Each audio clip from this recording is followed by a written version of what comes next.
आशा करती हूँ आप लोग अच्छे होंगे। आज हम पढ़ेंगे भारतीय दंड संहिता का common intention and common object. Right, देखिए कॉमन इंटेंशन और कॉमन ऑब्जेक्ट से पढ़ने से पहले हम समझेंगे लायबिलिटी क्या होती है। लायबिलिटी होती है one person killed another person, एक व्यक्ति ने दूसरे व्यक्ति को मार दिया तो क्या जिसने मारा उसके ऊपर लायबिलिटी है। ठीक, ये होती है लायबिलिटी।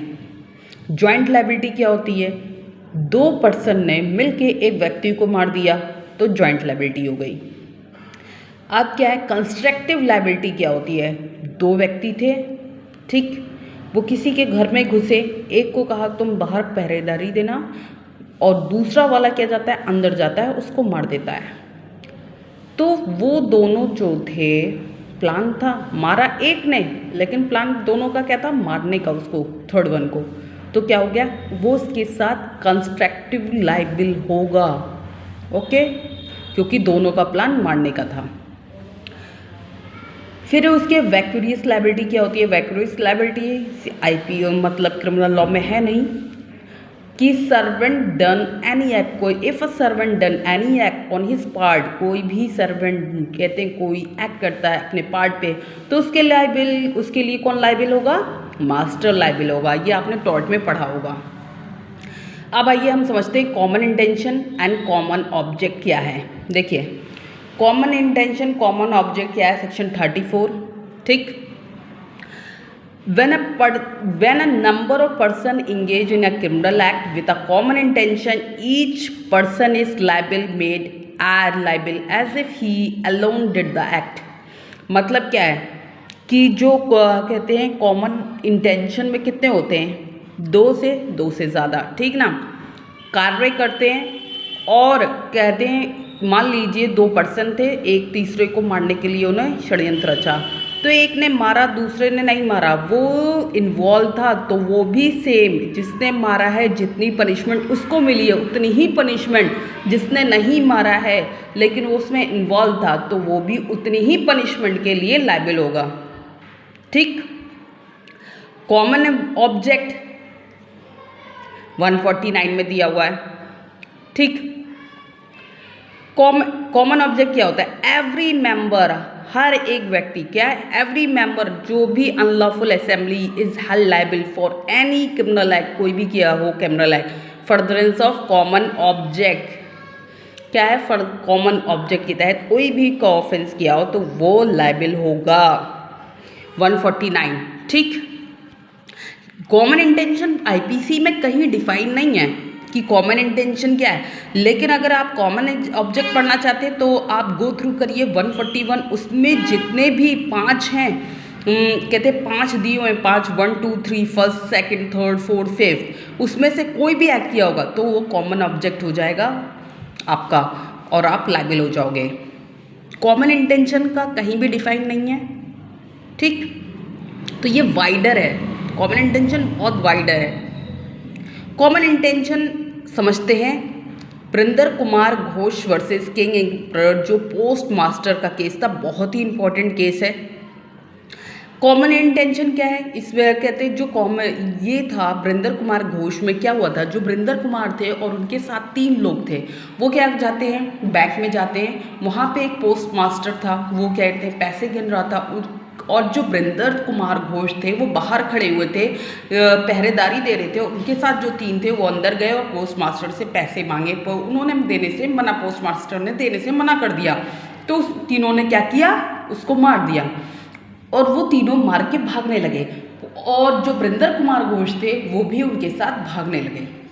राइट, लेकिन क्या हुआ, जो बृंदर कुमार घोष थे वो पकड़ गए। फिर जब उनके ऊपर ट्रायल चला तो उन्होंने कहा मैं इसके लिए लायबल नहीं हूँ, मैंने मारा ही नहीं है। तो कोर्ट ने बोला लेकिन आप इन्वॉल्व थे, आप पहरेदारी दे रहे थे, ठीक, आपने मारा है नहीं मारा है लेकिन आपका प्लान था तो इसलिए आप लायबल होंगे। उनके ऊपर सेक्शन लगा 302 और सेक्शन 34। राइट, आपने तो उन्होंने, कोर्ट ने कहा अरे कहते ब्रो आपने मारा है या नहीं मारा है, लेकिन आप लायबल हो गए क्योंकि आप क्या कर रहे थे, पहरेदारी दे रहे थे बाहर। ठीक, तो आप इसके लिए लायबल हो गए।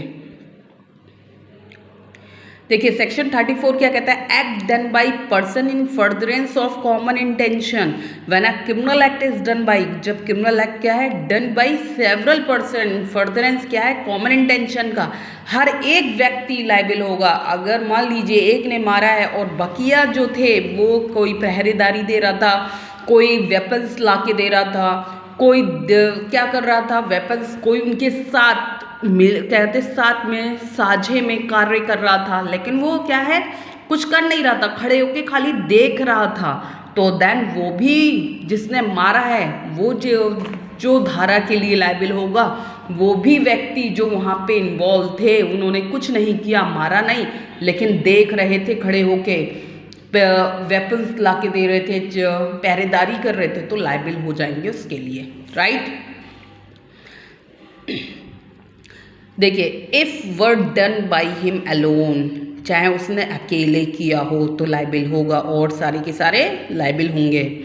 एंड ऑल्सो इंक्लूड ओमेशन किस में, 32 में, और act and omission also include series of act किस में, 33 में। अगर आप ऐसे लिखेंगे तो आपके नंबर बहुत अच्छे आएंगे, ठीक ना। Common intention means there was a pre, common intention में हमेशा क्या होता है, प्री अरेंज प्लान होता है, and all individual are acting क्या है, इन फर्दरेंस ऑफ प्लान, जितने भी व्यक्ति हैं वो उस कहते हैं प्लान में शामिल होते हैं, furtherance of that plan. Act done in furtherance of common, अब क्या एक्ट डन जो हो रहा है इन फर्दरेंस ऑफ कॉमन इंटेंशन। मान लीजिए आप सबका एक्ट था, क्या था, मारने का, आप गए घुसे, फ्लैट में घुसे, लेकिन बाहर क्या था, गार्ड खड़ा था, लेकिन आपका एक्ट नहीं था उसे मारने का, लेकिन क्या है आपको उसे, तभी तो आप अंदर घुसोगे, आपने उसको मार दिया, लेकिन आपका ये एक्ट नहीं था उसे मारने का, आपका तो अंदर जाके मारने का था, बाहर कहते जो चपरासी खड़ा था, जो गार्ड खड़ा था, उसको मारने का नहीं था, लेकिन आप जब तक नहीं जा सकते जब तक आप उसको रास्ते से नहीं हटा देते, तो आपने क्या किया, उसको मार दिया, तो ये क्या इन फर्दरेंस ऑफ कॉमन इंटेंशन हुआ है, राइट। पहले से डिसाइडेड नहीं था, बाद में जब आप गए बाद में आपने उसको मारा है, ठीक।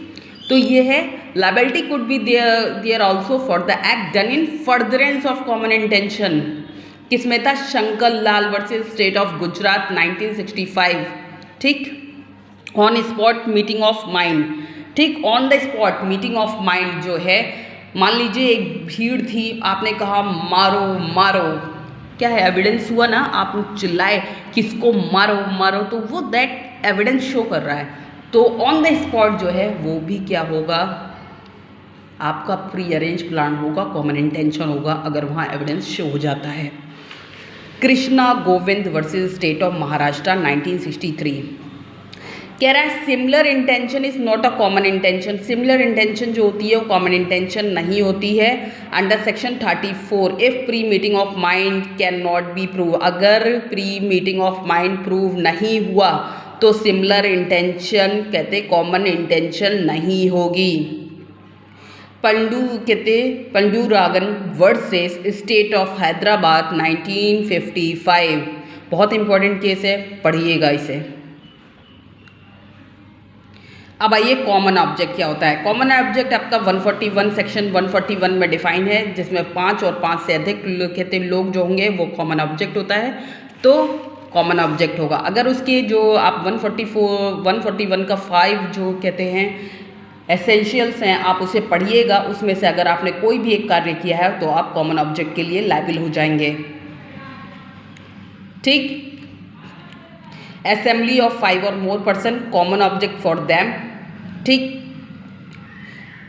And common object must be out of the 5, उसमें से कोई एक हो, जो 5 मैं बता रही हूँ एसेंशियल 141 के, तो आपका हो जाएगा। मोतीदास वर्सेस बिहार वे 1954, an assembly which was not unlawful when it assembled by subsequently they become unlawful, pre consent of mind, इसमें क्या होता है, प्री कंसेंट ऑफ माइंड ज़रूरी नहीं है, प्री प्लानिंग, ठीक है ना, प्री कंसेंट ऑफ माइंड की पहले से हम डिसाइड करके जा रहे हैं, तो ऐसा ज़रूरी नहीं है।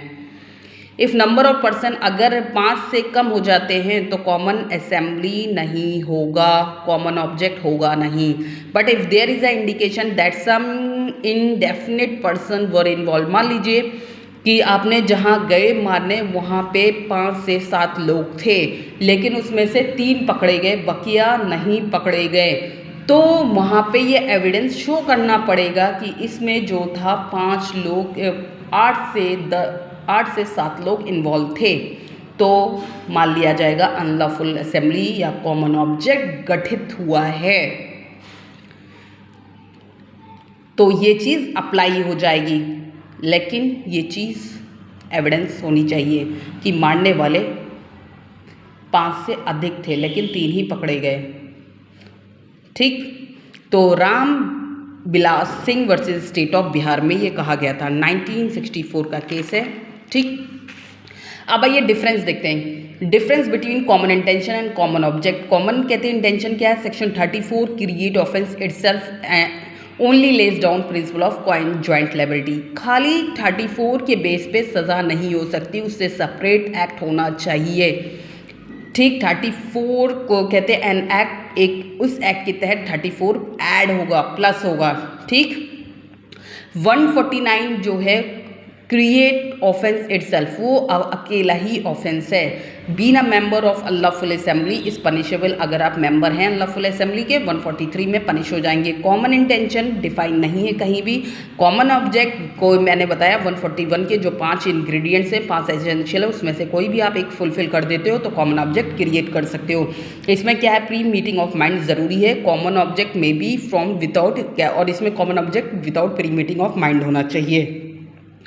और एप्लीकेबल इसमें कब होगा, कॉमन कहते हैं इंटेंशन कब एप्लीकेबल होगी, जब 2 से अधिक लोग होंगे तो कॉमन इंटेंशन हो जाएगी। और इसमें कॉमन ऑब्जेक्ट में 5 से होने चाहिए। Participation is a cruel suspect है, और यहाँ ज़रूरी नहीं है, नो नीड ऑफ पार्टिसिपेशन ज़रूरी नहीं है। ओके, अगर मेरी वीडियो अच्छी लगी है तो please to like and subscribe. Good bye and take care.